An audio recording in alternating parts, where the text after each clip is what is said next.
Shqipëria është realisht në një udhkryq. Për herë të parë ndodhi në udhkryq për demokracinë e për procesin e integrimit, për të ardhmen europiane të Shqipërisë. Se shqiptarët u larguan masivisht në fillim viteve 90. Sot ndodhet në udhkryq edhe prej ekonomisë, ku shqiptarët përsëri po largohen masivisht.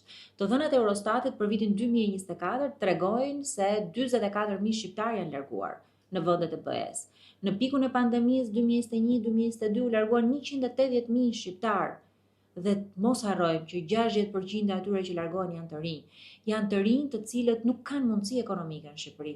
Janë të rinj të cilëve i rëndon shtrëngtimi i jetesës, rritja e çmimeve, kanë më pak të ardhura të disponueshme, taksat e larta që kanë rënë kryesisht mbi shtresën e mesme, mbi këto të rinj, i kanë detyruar të largohen. Sot në Shqipëri ka një sistem që nuk e vlerëson garën, nuk e vlerëson meritokracinë.